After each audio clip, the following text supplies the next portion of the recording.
Assalamualaikum warahmatullahi wabarakatuh. Selamat pagi anak-anak. Pagi, Bu. Kemarin kita sudah pernah membahas materi tentang perbedaan dan perubahan kurikulum pada tahun 1947 sampai kurikulum paradigma baru. Nah, hari ini kita akan membahas materi tentang model dan prinsip perkembangan kurikulum. Baik, Bu.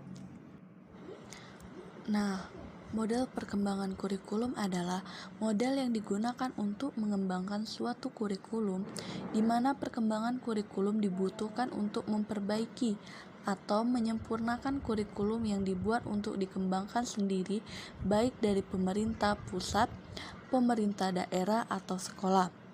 Untuk melakukan perkembangan kurikulum ada berbagai model perkembangan kurikulum yang dapat dijadikan acuan atau diterapkan sepenuhnya.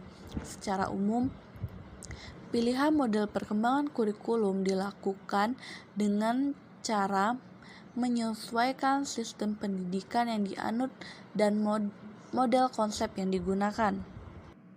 Macam-macam model perkembangan kurikulum. Yang pertama ada model Taylor. Model Taylor adalah model yang paling dikenal bagi pengembang kurikulum dengan perhatian khusus pada fase perencanaan. Yang kedua, model laba menggunakan pendekatan akar rumput bagi perkembangan kurikulum harus dirancang oleh guru dan bukan diberikan oleh pihak berwenang. Yang ketiga ada model Weyler. Pendekatan yang digunakan Weyler dalam perkembangan kurikulum pada dasarnya memiliki bentuk rasional. Setiap langkah kurikulum pada dasarnya memiliki bentuk rasional. Setiap langkahnya merupakan perkembangan secara logis terhadap model sebelumnya, di mana secara umum lengkap tidak dapat dilakukan sebelum langkah-langkah sebelumnya telah diselesaikan. Dan yang keempat ada model Niche-Hollis, mengembangkan suatu pendekatan yang cukup tegas, mencakip elemen-elemen kurikulum dengan jelas dan ringkas. Yang kelima ada model Skillback, pusat dikembangkan kurikulum Australia, mengembangkan suatu interaksi alternatif atau model dinamis bagi suatu interaksi alternatif atau model dinamis bagi model proses kurikulum. Nah, yang keenam ada model Saylor.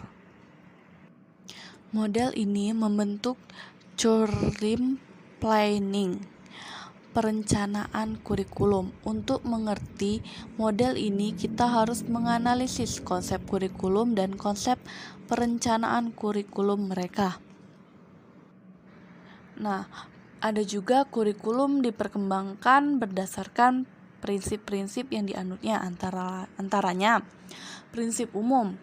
Ada beberapa prinsip umum dalam perkembangan kurikulum. A. Prinsip relevansi. Prinsip ini merupakan prinsip dasar yang paling dasar dalam sebuah kurikulum. Prinsip ini juga bisa dikatakan sebagai rohyan sebuah kurikulum. Artinya, apabila prinsip ini tidak terpenuhi dalam sebuah kurikulum, maka kurikulum tersebut tidak ada lagi. Artinya, kurikulum menjadi tidak bermakna. Yang B ada prinsip fleksibilitas. Terkait dengan keluasan dalam tahapan implementasi kurikulum, penerapan prinsip fleksibilitas dalam kurikulum adalah bahwa suatu kurikulum harus dirancang secara fleksibel sehingga dapat diimplementasikan, memungkinkan untuk dilakukan perubahan. Yang C ada prinsip kontinuitas. Perkembangan dan proses belajar anak berlangsung secara berkesinambungan, tidak terputus-putus, artinya bagian-bagian aspek-aspek materi dan bahas kaji disusun secara berurutan, tidak terlepas melainkan satu sama lain, memiliki hubungan fungsional yang bermakna sesuai dengan jenjang pendidikan, struktur dalam suatu pendidikan, dan tingkat berkembang siswa. Nah, yang D ada prinsip efisiensi.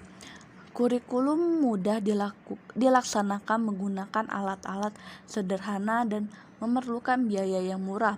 Kurikulum yang terlalu menuntut keahlian dan peralatan yang sangat khusus serta biaya yang sangat mahal merupakan kurikulum yang tidak praktis dan sukat dilaksanakan.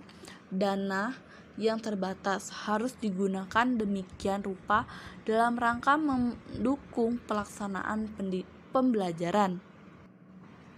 Yang E ada prinsip efektivitas. Walaupun prinsip kurikulum itu mudah, sederhana, dan murah, keberhasilannya harus diperhatikan secara kuantitas dan kualitas karena perkembangan kurikulum tidak dapat dilepaskan dan merupakan panjaran dari perencanaan pendidikan. Nah, yang kedua ada prinsip khusus. Ada beberapa prinsip khusus dalam perkembangan kurikulum. Yang A, prinsip perkenaan dengan tujuan pendidikan. Tujuan menjadi pusat kegiatan dan arah semua kegiatan pendidikan. Perumusan konsep-konsep kurikulum hendaknya mengacu pada tujuan pendidikan. Tujuan pendidikan mencakup tujuan yang bersifat umum atau berjangka panjang, jangka menengah, dan jangka pendek. Nah, yang B ada prinsip perkenaan dengan pemilihan isi pendidikan. Pemilihan isi pendidikan yang sesuai dengan kebutuhan pendidikan yang telah ditentukan para perencanaan kurikulum. Perlu dipertimbangkan beberapa hal. Perlu penjabaran tujuan pendidikan atau pengajaran ke dalam bentuk perbuatan hasil belajar yang khusus dan sederhana. Dan yang C adalah prinsip perkenaan dengan pemilihan proses belajar mengajar. Pemilihan proses belajar mengajar yang digunakan hendaknya memperhatikan hal-hal sebagai berikut. Yang pertama, apakah metode atau teknik belajar mengajar yang digunakan cocok untuk mengajar? Dan yang D, prinsip perkenaan dengan pemilihan media dan alat pengajar. Proses belajar mengajar yang baik perlu didukung oleh penggunaan media dan alat bantu pengajar yang tepat. Baik, itu saja yang dapat Ibu jelaskan pada hari ini tentang model dan prinsip perkembangan kurikulum. Ibu akhiri, wassalamualaikum warahmatullahi wabarakatuh. Waalaikumsalam warahmatullahi wabarakatuh.